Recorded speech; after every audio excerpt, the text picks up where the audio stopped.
الرجیم بسم اللہ الرحمن الرحیم وبہ نستعین وہو خیر معین۔ آج گفتگو اس بات کی کہ مرجعہ اور معتزلہ کہاں سے وجود میں آئے ہیں۔ السلام علیکم۔ مرجعہ کے سلسلے میں سورہ اعراف کی 111ویں آیت ہے جس میں ارشاد ہوا قالوا ارجہ وأخاہ فأرسل فی المدائن حاشرین۔ یہ آیہ قرآنی سبب بن گئی کہ مرجعہ فرقہ وجود میں آ جائے۔ اس آیہ قرآنی میں اصل یوں ہے کہ جب فرعون نے اپنے مشاورین سے مشورہ کیا اور ان سے پوچھا کہ حضرت موسیٰ علیہ السلام و ہارون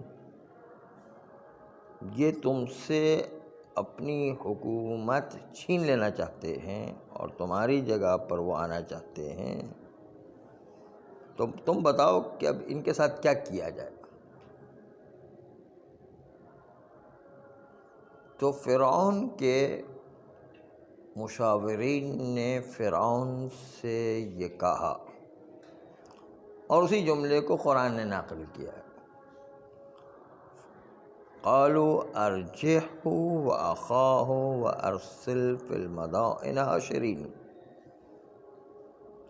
ان فرعون کے نمائندوں نے کہا کہ تم حضرت موسیٰ اور ان کے بھائی کو مہلت دو اور تم شہروں کے اندر اپنے نمائندے بھیجو۔ السلام علیکم۔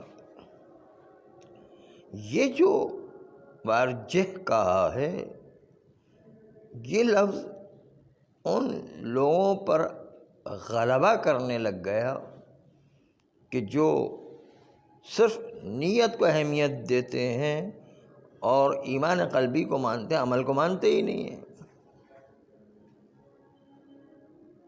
چنانچہ جس طرح مہلت دینے کو ارجہ میں کہا گیا تھا، یہ سمجھتے ہمیں بھی مہلت ملی ہوئی، اگر نیت خالی ہو تو کافی ہے۔ بس اس آیہ قرآنی کی بنیاد پر رفتہ رفتہ یہ لفظ ارجہ ان لوگوں کے لیے کہ جو خالی نیتوں کو اہتمام دیا کرتے تھے اور ایمان قلبی کو مانتے تھے، عمل کو مانتے ہی نہیں تھے اور سمجھتے ہمیں مہلت ملی ہوئی ہے، انہوں نے یہ فرقہ ایجاد کیا کہ خالی ایمان ہو تو کافی ہے، ہم مہلت یافتہ ہیں۔ جیسے آج کل بھی ہے ہمارے کچھ نصیری برادران جو کہتے ہیں کہ بھئی عبادت جو کرنا تھی ائمہ معصومین نے کر لی، ہمارے بدلے بھی انہوں نے کر لی ہے، اب ہمیں کیا ضرورت ہے۔ کچھ ایسے نصیری بھی پیدا ہو گئے، ہمیں ضرورت ہی نہیں، ہمارے ائمہ نے جو کام انجام دے دیا ہمیں ضرورت ہی نہیں، بس ہمیں تو مہلت مل گئی امام کی وجہ سے۔ تو یہ لوگ بھی کہتے ہیں عمل کی کیا ضرورت ہے، خالی ہمیں مہلت ملی، نیت رکھے اور ایمان قلبی رکھے کہ ہم جو ہے ائمہ معصومین کو مانتے ہیں، یہی کافی ہے بس۔ اس سے کوئی گناہ ایمان کو ضرر نہیں پہنچائے گا اور کوئی اطاعت کفر کے ساتھ فائدہ مند نہیں ہے۔ یہ تھی داستان مرجعہ فرقے کے وجود میں آنے کی۔ اب یہ داستان سنیں معتزلہ فرقے کے وجود میں آنے کی۔ معتزلہ فرقہ اس کو واصل ابن عطا نے ایجاد کیا ہے۔ اس کی داستان یوں ہے کہ ایک دن حسن بصری جو کہ واصل ابن عطا کے استاد تھے. السلام علیکم. حسن بصری کے پاس ایک آدمی آیا اور آ کر کے کہا کہ یا امام الدین، اے دین کے امام، لقد ظہرت فی زماننا جماعت، ہمارے زمانے میں السلام علیکم 2 جماعتیں مختلف وجود میں آ گئی ہیں. ایک جماعت وہ ہے السلام علیکم کہ یکفرون اصحاب الکبائر ہے. ایک جماعت کہتی ہے کہ جو گناہ کبیرہ انجام دے وہ کافر ہو گیا ہے، جیسے خوارج تھے. گناہ کبیرہ انجام دے کافر ہو گیا. اصل یہ خوارج کی جماعت وجود میں آ گئی. ان کے نزدیک گناہ کبیرہ کفر ہے اور وہ ملت اسلامی کیا سے خارج ہو جاتے، جیسے وعیدیہ خوارج.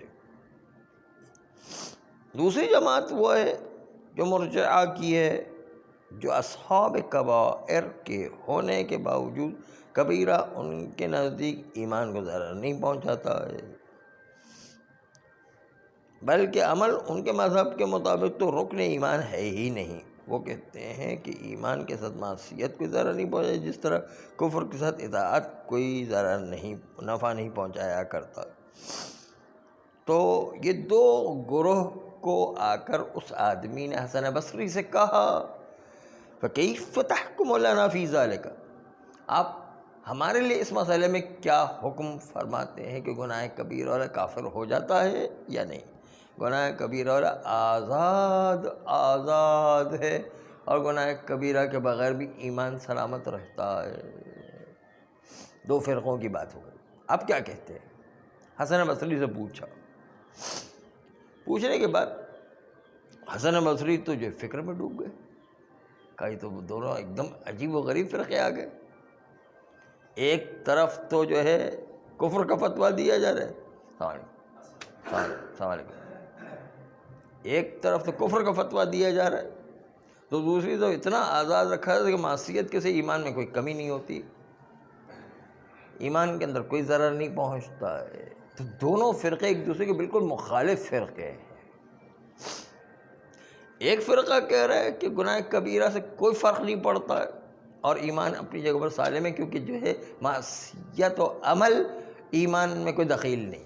تو دوسری طرف خوارج کہہ رہے ہیں کہ گناہ کبیرہ انجام دے تو کافر ہو جائیں گے. تو بالکل مخالف قسم کے فرقے ہیں ایک دوسرے کے مقابلے.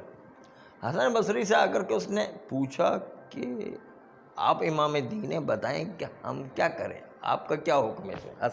حسن بصری سے آ کے پوچھا. وہ آدمی جو حسن بصری کے پاس آیا تھا اس نے یہ پوچھا اور حسن بصری بھی جو ہے چھٹپٹا گئے ایک دم کہ 2 بالکل الگ قسم کے فرقے ہیں. ایک کہتا ہے گناہ کبیرہ سے کوئی فرق نہیں پڑتا، ایمان کے ساتھ عمل کا کوئی تعلق نہیں ہے. دوسرا فرقہ کہتا ہے کہ گناہ کبیرہ سے کافر ہی ہو جاتا ہے. تو ہم کیا کریں؟ اس وقت حسن بصری فکر میں ڈوب گئے.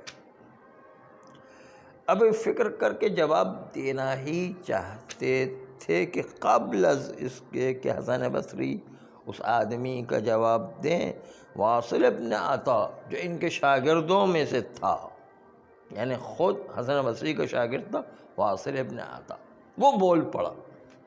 اس نے کہا کہ استاد، ہم نہ صاحب کبیرہ کو مومن مطلق قرار دیں گے نہ کافر مطلق،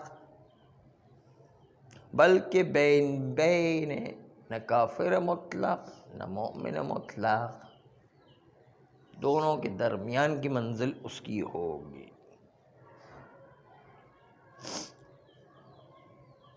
پھر وہ جا کر واصل ابن عطا وہ مسجد کے ایک ستون سے جا کے ٹیک لگا کے بیٹھ گیا اور اپنے ہی جواب کو بیان کرنے لگا. ان لوگوں کو جو حسن بصری کے شاگردوں کی جماعت تھی اس کو بتانے لگا تو حسن بصری نے جو ہے کہا کہ یہ تو ہم فرقوں سے معزول ہو گیا ہے، یعنی ہمارے فرقے سے معزول ہو گیا، واصل ابن عطا ہم سے معزول ہو گیا۔ پس چونکہ وہ معزول کا لفظ حسن بصری نے ان کے لیے استعمال کیا تھا، اسی سے واصل ابن عطا اور ان اصحاب کا نام ہو گیا معتزلہ۔ معتزلہ اس سے نکلا جو حسن بصری نے کہا کہ یہ تو ہم سے معزول ہو گیا ہے، نہیں یہ تو ایک نئے نظریے کی طرف چلا گیا ہے، اس لیے وہ ہمارے سے معزول ہو گیا ہے۔ جی ہاں، یہ ہمارا بھی نہیں، سنیوں کے ایک فرقہ معتزلہ کیسے نکلا؟ آج پوری داستان جو صبح سے جو ہے یہ چل رہی ہے کہ مرجعہ اور معتزلہ فرقے پیدا کہاں سے ہوئے، اس پر بات کر۔ معتزلہ کا تو شروع میں بیان ہو گیا، معتزلہ نہیں، پہلے جو مرجعہ کا بیان ہو گیا بڑی تفصیل کے ساتھ کہ وہ کہاں سے فرقہ پیدا ہوا۔ دوسرا معتزلہ کا بیان کرتے، معتزلہ جو ہے اس میں یہ ہوا کہ حسن بصری کے پاس ایک آدمی آیا، دو فرقوں کا تذکرہ کیا کہ ایک گناہ کبیرہ کو کفر کہتے ہیں، دوسرے کہتے ہیں گناہ کبیرہ سوال، دوسرا فرقہ کہتے ہیں گناہ کبیرہ سے کوئی ایمان میں فرق نہیں پڑے گا، دونوں بالکل مخالف ہیں، تو ہم کیا کریں؟ تو واصل ابن عطا بجائے اس کے حسن بصری جواب دیں، واصل ابن عطا نے یہ کہا کہ نہ ان کو ہم مومن مطلق قرار دیں گے، نہ کافر مطلق، دونوں کے درمیان کی منزل ہوگی ان کی۔ اور یہ کہہ کر وہ ایک مسجد کے ستون سے ٹیک لگا کر بیٹھ گیا اور حسن بصری کے شاگردوں سے بار بار اپنے اس جواب کو جو بیان کرتا رہا۔ تو اس پر حسن بصری نے کہا کہ یہ ہم سے معزول ہو گیا ہے، اس نے نیا فرقہ بنا لیا ہے، اس نے جو ایک نیا نظریہ بنا لیا ہے۔ وہاں سے واصل ابن عطا اور ان کے ساتھیوں کے ذریعے سے معتزلہ فرقہ ایجاد ہو گیا کہ جب انہوں نے ایک نئی بات کہہ دی، حسن بصری جو ہے اس پر متفق نہیں تھے اور انہوں نے اپنے گروہ سے ان کو نکال دیا۔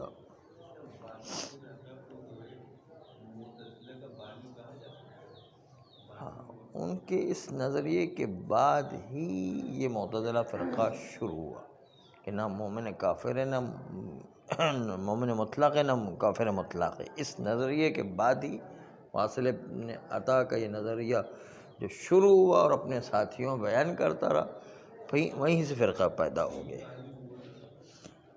اب بانی نہیں بننا چاہتا تھا، لیکن ایک نظریہ بیان کے تو نیا نظریہ نکل ہے، ایک نیا تو سمجھ لیں کہ بانی کا نام بھی انہی کا آتا ہے، واصل ابن عطا کا، کہ معتزلہ فرقہ کو واصل ابن عطا نے ایجاد کیا ہے۔ مرجعہ کا ایک الگ تصور دیا تھا جو ابھی تھوڑی دیر پہلے ہم نے عرض کیا کہ وہ آئے قرآنی کے لفظ سے انہوں نے استفادہ کرتے اس فرقے کو اختیار کیا ہے، وہ گزر گئے بیان۔ حسن بصری جو ہے اپنا نظریہ خود بیان کر رہے تھے، لیکن اس میں وہ کچھ ایسے نظریات بیان کر رہے جو صحیح نظریات نہیں تھے، لیکن اس میں سے ایک شخص نکل آیا واصل ابن عطا جس نے معتزلہ کا فرقہ ایجاد کر دیا۔ وہ مرجعہ تو الگ سسٹم ہے، وہ ہم نے عرض کر دیا کہ وہ آئے قرآنی کے ذیل میں نکلا تھا اصل میں۔ اب آئیے آپ کو ہم استاد و شاگرد کی حالت پہلے بتائیں، تو پھر آپ کو اندازہ ہوگا کہ معتزلہ فرقہ اس کی بنیادیں کیا ہے۔ بنیادیں جو ہے اس کو سمجھنے کے لیے پہلے استاد و شاگرد کی اصل حالت آپ کو پتہ ہونا چاہیے۔ استاد یعنی حسن بصری اور شاگرد یعنی واصل ابن عطا، یہ جو ہے دونوں کی حالت پہلے ملاحظہ فرمائیں گے۔ پہلے تو آپ استاد کو ملاحظہ کریں گے کہ استاد اس کی بنیاد یہ ہے کہ حسن بصری کا باپ میسن کے علاقے کا قیدی تھا، قیدی تھا. سوال. اور ہوا یہ کہ کسی زمانے میں روم کی اور ایران کی جنگ واقع ہوئی. دونوں سپر طاقتیں تھیں اس زمانے میں. روم بھی سپر طاقت یورپین ہے، اور ایران کا مطلب آتش پرست، اس زمانے کا آتش پرست، زرتشتی لوگ جو کہلاتے تھے. آتش پرست وہ بھی سپر طاقت تھی، اور ساتھ ساتھ روم والے بھی سپر طاقت تھے. دونوں کی دونوں سپر طاقتیں تھیں. ان میں آپس میں جنگ ہوئی، اور جنگ کا میدان تھا عراق و شام کا علاقہ. جہاں جنگ ہوئی ہے وہ علاقہ تھا عراق و شام کا علاقہ. سمجھ گا.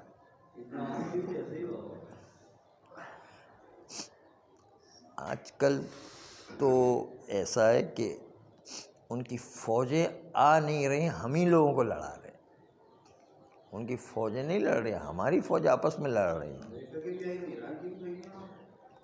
نہیں، جیسے جو ہے وہ باقاعدہ پہلے فوجیں بھیجتے تھے نا، یعنی ایران کے خسرو پرویز اپنی فوج کو بھیجتا ہے، اور یہ یورپ کا سیزر جو ہے اپنی فوجیں بھیجتا ہے. سیزر جو کہلاتا ہے وہ اپنی فوجیں بھیجتا ہے. دونوں اپنی فوجیں بھیجتے ہیں اور جمع ہوتے ہیں عراق و شام میں. محل جنگ جو ہے عراق و شام میں. دونوں کی ملاقات کی جگہ جو ہے وہ عراق و شام میں. اب اس میں جو قیدی بنائے گئے اور قیدی کے جو بچے پیدا ہوئے وہ اپنے اپنے علاقوں میں گئے، تو وہ چیزیں جو ان یورپ کے لوگوں سے یا خسرو پرویز کے لوگوں سے دیکھی تھی، کچھ کچھ باتیں ان قیدیوں میں ان کی آ گئی جو خسرو پرویز سے دیکھی تھی یا سیزر والوں کے ذریعے سے دیکھی تھی. اور اپنے علاقے کے اندر جو چیزیں جو ہے جنگ کے میدان میں دیکھی تھی، وہ قیدی جب اپنے اپنے علاقے میں گئے تو کچھ کچھ ان کی عادتیں لے کر گئے، جس کی وجہ سے مسلمانوں کے اندر اور اصحاب کے درمیان شبہات پیدا ہو گئے. شبہات پیدا ہونے کی وجہ جو کیا ہوئی کہ ان کے افکار بھی ان مسلمانوں کے درمیان آ گئے، ان کے بچوں کے درمیان آ گئے، جو بچے جو ہے پھر اپنے اپنے علاقے میں گئے اور اس کے نتیجے میں اپنے اپنے علاقے میں شبہات لے کر کے چلے گئے، جس کے نتیجے میں شبہات مسلمانوں کے درمیان، اصحاب کے درمیان اور تابعین کے درمیان پیدا ہو گئے.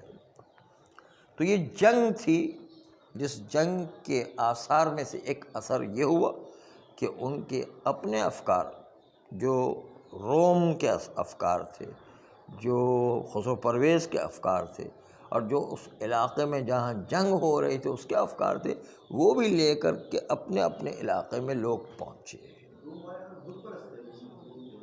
روم والے جو ہے عیسائی تھے، جو عیسائی ہونے کے ساتھ ساتھ یہودیوں کی اتباع کرتے چلے آئے. عام طور پر ایسا ہوا، وہ یہودی جو ہے سازشی گروہ ہے جو ان کو استعمال کر رہا ہوتا ہے عام طور پر.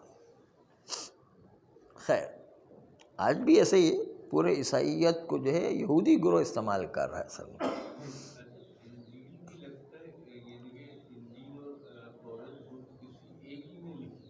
نہیں، دو الگ الگ کتابیں.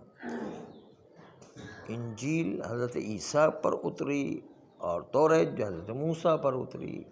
یہ عیسائی جو ہے وہ حضرت عیسیٰ کی قوم ہے، اور توریت جو حضرت موسیٰ کی قوم والے جو یہودی ہیں، یہودی حضرت موسیٰ کی، یہ سب سے شریر ترین قوم ہے. ہاں، وہ تو ہے، قرآن کا اللہ کی طرف سے آیا تو ایک ہی طریقے کا بیان ہو گئے تھے. لیکن قرآن میں تحریف نہیں ہے، ان میں تحریف ہو گئی بس، اس لیے جو کچھ غلط سلط باتیں بھی آ گئی اس کے اندر۔ ایک ہی طریقے کا بیان ہونا اور قرآن کا ایک دوسرے طریقے کا بیان نہ ہونا، نہیں، بیان ایک جیسا ہے، صرف یہ کہ انہوں نے تحریف کر دی، اس لیے کچھ چیزیں تبدیل ہو گئی اس کے اندر۔ مطلب طرز بیان لہجہ جو ہے صرف کسی ایک کی جانب وہ کر رہے ہیں۔ نہیں، لہجہ وہی ہے، سب کا ایک ہی لہجہ ہے پروردگار عالم کی طرف، صرف کچھ چیزیں تحریف ہو گئی تو وہاں پر لہجہ بدل جایا کرتا، وہ الگ بات ہے۔ جیسے وہ حضرت داؤد پر الزام لگاتے کہ وہ چھت پر کھڑے ہو گئے، ایک عورت کو نہاتے ہوئے دیکھ رہے تھے، ان پر عاشق ہو گئے، پھر اس کے پیچھے گئے، ان کے شوہر کو ہٹایا، پھر اس کے بعد جو ان سے شادی کی ہے، پتہ نہیں کیا کیا جو خرافات لکھے ہوئے، وہ جو ہے قرآن کے مطابق نہیں ہے، اور جو ہے وہ غلط باتیں جو نبی کے خلاف لکھی ہوئی یعنی۔ یہودی قوم جو ہے حضرت موسیٰ علیہ السلام کی قوم ہے، ہاں اور بیٹا حضرت خدا کا بیٹا حضرت عزیر کو کہتے، اس کی کیا وجہ ہے؟ ہاں، عزیر جو ہے انہوں نے آ کے یہودی مذہب کو دوبارہ زندہ کیا تھا، یعنی تجدید یہودیت کی تھی، یعنی جیسے حضرت آدم سے انسان پیدا ہوئے، لیکن مر جانے کے بعد دوبارہ حضرت نوح کی وجہ سے لوگ جو ہے پھر دوبارہ واپس وجود میں آ گئے۔ حضرت نوح کو آدم ثانی کہتے ہیں اسی لیے، کیونکہ پھر قوم چلی اصل میں حضرت نوح سے، یہ سارے انسان تو غرق ہو گئے تھے نا، جتنے بھی انسان تھے سب غرق ہو گئے، صرف کشتی میں جو لوگ تھے وہی باقی رہے یعنی۔ تو یہ حضرت عزیر جو ہے انہوں نے پھر دوبارہ جو ہے زندہ کیا توریت کو، حضرت موسیٰ کی قوم کو، یہودیت کو، حضرت موسیٰ کا نام سامنے لے کر، اور جو ہے تجدید کر دیا دوبارہ، اس لیے جو ہے جو قرآن ابھی موجود ہے اس کا جو لہجہ ہے وہی یہ توریت اور انجیل کا لہجہ ہے۔ اصل لہجہ تو وہی ہے، لیکن اس میں تحریف ہو گئی، اس لیے ہم تھوڑی بہت تبدیلی دیکھتے ہیں اس کے اندر، کیونکہ دو لہجے ایک ہونے کی وجہ بھی ہے کہ کیونکہ خداوند متعال نے اصل میں یہ کتابیں اتاری ہے، تو لہجہ ایک ہی ہونا چاہیے بہرحال، مگر یہ کہ تحریف ہو جائے تو پھر تو جو انسانوں کا کلام ہو گیا نا، پھر درمیان میں وہ ملاوٹ ہو گئی ہے اصل میں، جیسے اصلی دودھ ہوتا ہے اس میں ملاوٹ کر دے تو پھر اس میں خرابی پیدا ہو جاتی ہے۔ نہیں،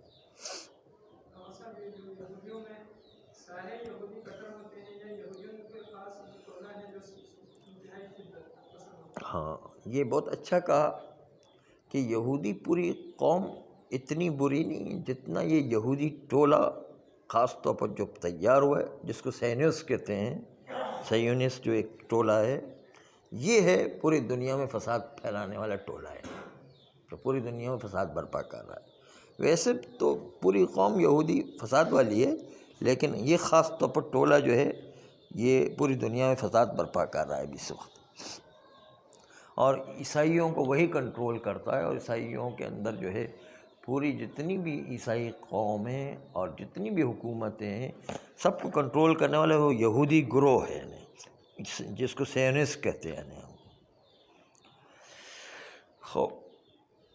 تو داستان یہ چل رہی تھی کہ ایک طرف سے روم کی فوج آئی، دوسری طرف سے ایرانیوں کی فوج آئی، فارسیوں کی فوج آئی، جس کو زرتشتی اس زمانے آتش پرست تھے، نہیں ابھی آج کے ایرانی نہیں آپ کے ذہن میں آ جائے، وہ زرتشتی تھے، وہ آتش پرست تھے، اور یہ عیسائی جو ہے وہ خدا پرست تھے، لیکن عیسائی تھے بہرحال۔ تو اس وقت عیسائی جو ہے وہ خدا پرست ہونے کے ناطے ہم سے بہت قریب تھے، یعنی مسلمانوں سے بہت قریب تھے، چنانچہ جو ہے وہ بھی خدا کو مانتے تھے، ہم بھی خدا کو مانتے تھے، وہ بھی نبی کو مانتے تھے، ہم بھی نبی، وہ بھی حضرت عیسیٰ علیہ السلام کو مانتے تھے، ہم بھی حضرت عیسیٰ، بہت قریب تھے، وہ بت پرست قوم، آتش پرست قوم، وہ ہم سے بہت دور تھی، یہ نتیجہ ہے۔ تو قرآن نے بھی جو تذکرہ کیا نا کہ غلبت الروم وهم من بعد غلبهم سيغلبون، روم والے شکست کھا گئے لیکن عنقریب یہ لوگ پھر دوبارہ فتح یاب ہو جائیں گے خسرو پرویز ایران کے اوپر، یہ جو سورہ روم کے اندر جو ذکر ہوا ہے۔ معذرت کے ساتھ جیسی بات ذہن میں آ گئی، اصل جو واصل جو ہے آیا اس قیدی کا بیٹا تھا جو اصل اس سے متاثر تھا، اس وجہ سے بیٹا بھی متاثر پورے آہوں اور اجدادی یہ سب آتش پرست تھے، تو ایسا یہ لوگ کہ یہ سب متاثر نہیں ہوئے؟ ہاں، واصل ابن عطا، اس سے آپ کو استاد کو دیکھنا ہے حسن بصری. وہ بیٹا جو حسن بصری جس کا نام تھا، اس کا باپ اصل میں وہ رہنے والا تھا میسان کا، اور میسان وہ علاقہ تھا جس علاقے کے اندر قیدی بنائے گئے تھے. یعنی حسن بصری کا تذکرہ، استاد کا تذکرہ ہے کہ یہ جو ہے نا اصل میں یہودیوں سے تعلق رکھتا تھا، یعنی اس کا باپ یہودیوں سے تعلق رکھتا تھا. حسن بصری کا باپ جو ہے نا وہ خود یہودی تھا. وہ جو باپ یہودی تھا، اور آج بھی میسان کے علاقے میں یہودیوں کے بزرگ کی ایک قبر وہاں پر بنی ہوئی، جہاں پر آج بھی ان کے مزار پر یہودی زیارت کرنے کے لیے جاتے ہیں. میسان کا علاقہ وہ ہے، بہت مشہور علاقہ ہے، وہ مشہور یہودیوں کا علاقہ. تو یہودیوں کا یہ جو علاقہ تھا، اس میں یہ حسن بصری کا باپ وہ بھی وہاں پر قیدی تھا. پھر بعد میں جو ہے وہ مدینہ آیا، اور مدینہ میں آنے کے بعد حسن بصری کی ولادت اس وقت ہوئی جب حضرت عمر کے آخری 2 سال باقی تھے، اس وقت حسن بصری کی ولادت ہوئی ہے. تو چونکہ یہ حسن بصری کا باپ اس یہودیوں کے اور عیسائیوں کے اور جو ہے آتش پرستوں کے علاقے سے آیا تھا، جہاں پر جنگ چل رہی تھی، وہاں پر قیدی بنایا گیا تھا، اس لیے جو ہے ان کے اندر کچھ شبہات ایسے پیدا ہو گئے تھے جو مسلمانوں نے کبھی دیکھے ہی نہیں تھے. وہ شبہات پیدا، اور وہ شبہات جو ہے اپنے بیٹے حسن بصری پر اس کے باپ کی سے منتقل ہو گئے، اور وہ حسن بصری کے ذریعے سے مسلمانوں کے اندر وہ شبہات آ گئے. چنانچہ قیدیوں کے ذریعے سے بہت سارے شبہات ہم مسلمانوں اور صحابہ میں اور تابعین میں یہ شبہات ان قیدیوں کے ذریعے سے جو جنگ کے آثار کو دیکھ کر ان کے اندر جو شبہات پیدا ہو گئے، وہ اپنے اپنے علاقے کے اندر منتقل کر رہے تھے. یہ اصل تصویر آپ کے سامنے پیش کیے. آئیے تفصیل مطلب پیش کریں. تفصیل مطلب یہ ہے کہ استاد جس کا نام حسن بصری تھا، استاد اس کے باپ کا نام تھا یسار، اور اس کا باپ جو ابو الحسن کنیت رکھتا تھا، وہ میسان کے علاقے کا قیدی تھا.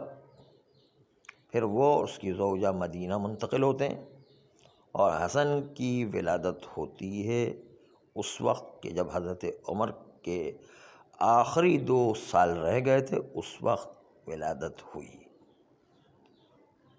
پس حسن یہ پیداوار ہے شبہات کی، دوسرے الفاظ میں پیداوار ہے شبہات کی، کیونکہ اس کے بعد باپ جو ہے شبہات کی دنیا میں رہا کرتا تھا، جو قیدی تھا اسے شبہات کی دنیا میں رہا کرتا تھا. اس سے جب مدینہ منتقل ہوئے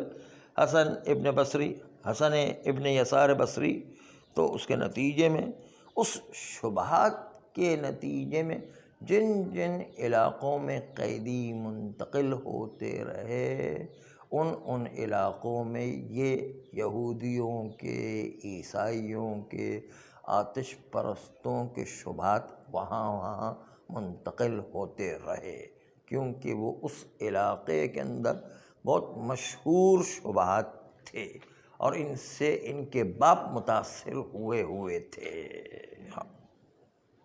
یہ تھی داستان اس بات کی کہ چونکہ معاشرات اور اختلاط رومیوں کے درمیان اور اصحاب پادریوں کے درمیان ہوا کرتی تھی، تو ان کے کچھ شبہات بھی مسلمانوں میں آ گئے ہیں. اور وہ شبہات یہ لکھتے ہیں کہ لم یکن المسلمون مسلمون الاوائل واقفین علیہا، مسلمان شروع کے ان شبہات پر بالکل واقف ہی نہیں تھے. یہ تو آئے تھے رومیوں کی جانب سے یا آتش پرستوں کی جانب سے یا یہودیوں کی جانب سے، ایسے شبہات ان کے دنوں میں پیدا ہو گئے نہیں. تو بعید نہیں ہے کہ حسن بصری بھی اپنے باپ جو اسیر میسان تھا وہ بھی متاثر ہو گئے اپنے باپ سے، اور بعض باتوں میں ان کے شبہات بھی اپنے باپ کی وجہ سے آئے ہوں. یہ تو ساری داستان تھی استاد کی. اب آئیے شاگرد کی داستان سنیں. شاگرد یعنی واصل ابن عطا، استاد یعنی حسن بصری. شاگرد کی داستان ابھی ہم نے مختصر پیش بھی کر دی کہ ایک آدمی حسن بصری کے پاس آیا اور کہا کہ ایک فرقہ ایسا پیدا ہو گیا ہے کہ گناہ کبیرہ والے کو کافر ہی کہتا ہے، اور دوسرا فرقہ وہ پیدا ہو گیا کہ گناہ کبیرہ سے ایمان میں کوئی ضرر نہیں پہنچتا ہے. دو فرقے پیدا ہو گئے، ہم کیا کریں؟ تو واصل ابن عطا نے کہا، جو ان کے شاگردوں میں تھا حسن ابن بصری کے، اس نے یہ کہا کہ قبل از اس کی کہ حسن بصری اس آدمی کا جواب دیا، واصل ابن عطا نے کہا کہ ہم اس کو نہ مومن مطلق قرار دیں گے نہ کافر مطلق، بلکہ درمیان منزلۃ بین المنزلتین، دونوں منزلوں کے درمیان ہم قرار دیں گے. السلام علیکم. السلام علیکم. یہ جو بات واصل ابن عطا نے کہی اور جا کر کے ٹیک لگا کر کے بیٹھ گئے ایک ستون کے ساتھ مسجد کے، تو اس کے نتیجے میں حسن بصری نے کہا یہ شخص ہم سے معزول ہو گیا اور ہمارے فرقے سے نکل گیا ہے. وہیں سے اس کا نام جو ہے معتزلہ پڑ گیا. واصل ابن عطا نے اپنے چند ساتھی بنا لیے، اسی حسن بصری کے شاگردوں میں سے کچھ ساتھی اپنے لیے بنا لیے، اور اس کے ایک فرقہ معتزلہ وجود میں آ گیا. یہ واصل ابن عطا کے اس جملے کی وجہ سے کہ اس نظریے کو قائم کیا کہ نہ یہ مومن مطلق ہے نہ کافر مطلق ہے، یہاں سے یہ فرقہ ایجاد ہو گیا. یہ حسن بصری کا شاگرد تھا. حسن بصری کے شاگرد ہونے کے لیے ان کے افکار ضرور اس کے اندر منتقل ہوں گے. یعنی سمجھ لیں کہ واصل ابن عطا میں حسن بصری کے افکار تھے، اور حسن بصری کے اندر ان کے باپ کے اثرات تھے جو میسان میں قیدی تھا، اور ان کے اوپر یہودیوں کے، عیسائیوں کے، آتش پرستوں کے جنگ کی وجہ سے آثار موجود تھے، اور شبہات جو آہستہ آہستہ منتقل ہو گیا پر اس طرح سلسلہ بن گیا ہے نا پورا. کہ آج کے دور میں شیعوں کے علاوہ دوسرے مسلمانوں میں زیادہ تر یہودیوں کے افکار ہیں، یعنی اسلام میں یہودیوں کے افکار جو ہے غیر شیعت میں غالب ہے. سازشیں یہودیوں کی ہمیشہ چلتی چلی آئی ہے، پیغمبر کی ولادت کے بعد بھی، پیغمبر کی ولادت سے پہلے بھی یہودیوں کے پیغمبر کی ولادت پر بہت حملے ہوئے. ہم ذکر نہیں کرتے ہیں مجلسوں میں، ورنہ یہودیوں کے اس وقت بہت حملے تھے، عیسائیوں پادریوں کے بھی بہت حملے تھے، اور جادوگروں کے بھی بہت سارے حملے تھے. یہ کبھی مجلس میں آئے گا تو رسول اکرم صلی اللہ علیہ وسلم کے پیدائش سے پہلے کتنے ہی حملے جو رسول اللہ پر کیے گئے، صرف اس لیے کہ رسول اللہ کی ولادت نہ ہونے پائے. پھر اس کے بعد مسلسل یہ گروہ پیچھے لگے رہے، پادریوں کا گروہ بھی لگا رہا ہے، اور جو ہے یہودیوں کا گروہ بھی لگا رہا ہے، اور جادوگروں کا اور جو ہے کاہنوں کا گروہ بھی پیچھے لگا رہا ہے. لیکن پیغمبر کو پروردگار عالم مختلف مصلحتوں سے بچایا نہیں. تو یہ گروہ چلے آئے، لیکن اس وقت ہمارے اتنے بیان نہیں ہوتے. وہ اصل میں حضرت عبداللہ کی جو شہادت واقع ہوئی وہ یہودی گروہ کی وجہ سے واقع ہوئی، کیونکہ یہودیوں نے گھیر کر حضرت عبداللہ کو شہید کیا تھا. ورنہ حضرت عبداللہ نے بہت ساری جنگیں یہودیوں کے ساتھ کیے، اور اس میں جو ہے ان کو شکست بھی دی، لیکن ایک جنگ میں جو ہے شہادت ہو گئی حضرت عبداللہ کی نے، جو پیغمبر کے والد بزرگوار تھے. یہ سب پیچھے لگے ہوئے تھے نا سب. اسی لیے پیغمبر کے آبا و اجداد کا کبھی تذکرہ آتا تو ساری باتیں پیچھے سے کھلتی کہ پیچھے اصل میں کتنی سازشیں چل رہی تھیں.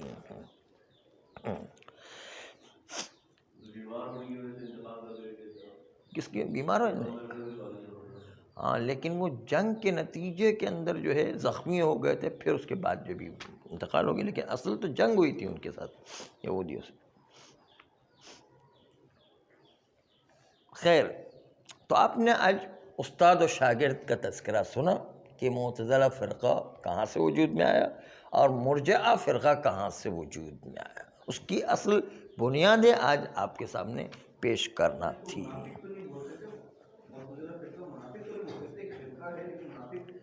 فرقہ ہے، لیکن آپ دیکھیں کہ پیچھے اس طرح کی سازش چل رہی تھی کہ یہودیوں کے افکار بھی اس میں آ گئے تھے۔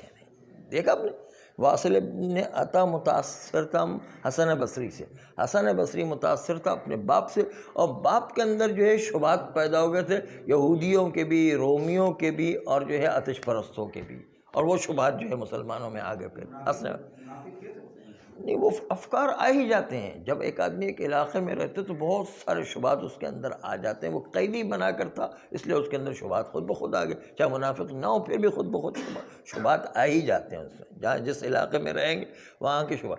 ابھی بھی آپ جو ہے دیکھیں گے کہ جو لوگ ہندوستان سے منتقل ہوئے یہاں پر، تو بہت ساری ہندوستانیوں کی رسمیں، ہندوؤں والی رسمیں خود جو ہے ان لوگوں کے اندر موجود ہے جو ہندوستان سے ہجرت کر کے آئے ہیں۔ ہوتا ہے جس علاقے سے آتے ہیں اس کے اندر جو ہجرت کرنے کے نتیجے اس علاقے کے اثرات پیدا ہو جاتے ہیں مثلاً۔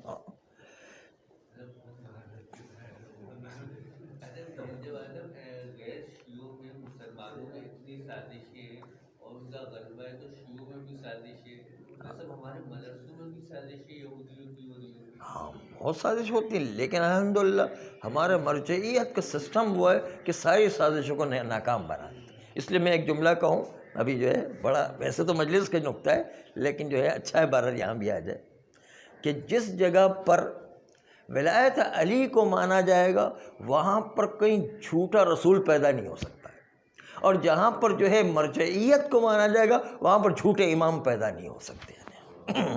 یہ پھر اس پہ غور کیجیے گا انشاءاللہ کبھی۔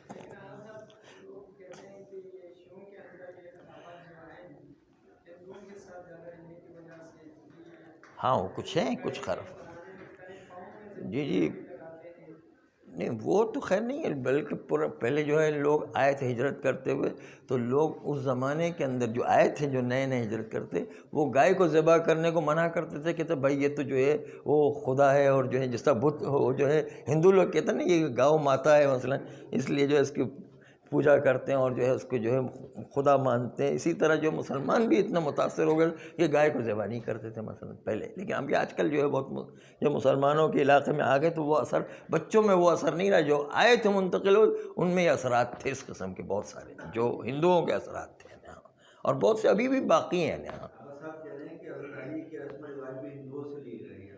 عزاداری کے اسباب تو اس کے لیے ائمہ معصومین کی روایات ہے، وہ عزاداری کی نہیں، وہ کڑے وغیرہ اور یہ باندھنا اس کو بول رہے ہیں، وہ مولانا سید سجاد کی زنجیری کی وجہ سے جو ہے اس قسم کے اپنے اندر کڑے لگاتے، کوئی حرج نہیں، اچھی بات ہے، کوئی برا نہیں ہے۔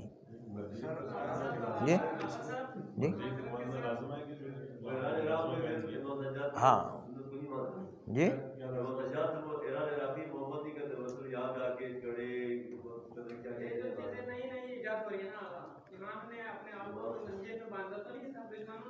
کوئی بات نہیں، ان سے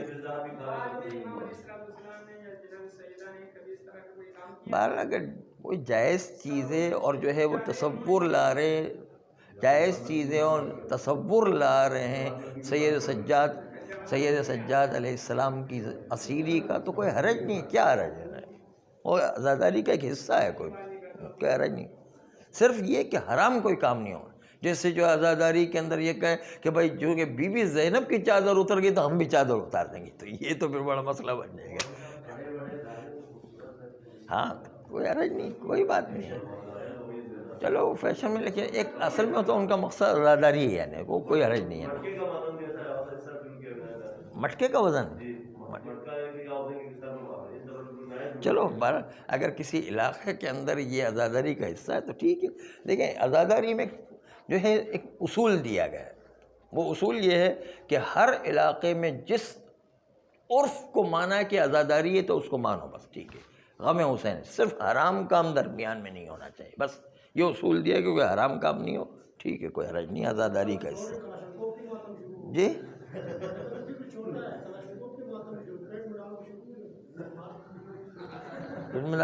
مارتے ہیں نا واقعی، تو گولی نکل جاتی ہے نہیں،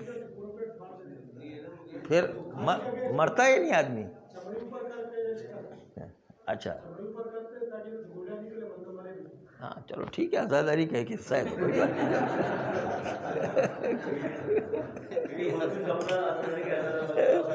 اگر کوئی حرام کام نہیں ہو رہا تو ٹھیک ہے, کوئی بات نہیں ہو رہا. کوئی مرتا تو نہیں ہے, جان سے مر جاتا پھر صحیح نہیں. مرنا نہیں چاہیے, مرتا ہے تو پھر وہ جائز نہیں. پھر اپنے آپ کو مار دینا, خودکشی کرنا صحیح نہیں ہے.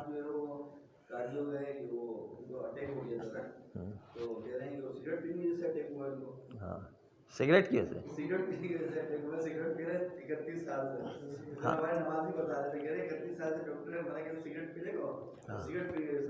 ہاں تو ہر آدمی کا اپنا ہوتا ہے. دیکھیں فرض کریں کسی کو شوگر ہے تو ڈاکٹر کہتا ہے بھائی اب چینی استعمال نہیں کرے, چینی کی وجہ سے جو ہے وہ پرابلم ہو سکتا ہے. تو کیا چینی حرام ہو جائیں گی؟ نہیں, چینی اس کی وجہ سے تھوڑی حرام ہوگی. چینی ایک جو جائز چیز ہے. کسی کے لیے کوئی اٹیک ہوتا ہے تو ظاہر ہے اس کے لیے منع ہوگا, ہر ایک کے لیے تو منع نہیں ہے. نہیں, ہم اس کا حکم سب کے اوپر تو نہیں لگا سکتے ہیں, یہ مسئلہ ہے. نہیں تو آج جو ہے بہت لمبی بات ہو گئی مرجئہ فرقے کے ایجاد ہونے کی اور معتزلہ فرقہ کے ایجاد ہونے کی. صلی اللہ علیہ وسلم.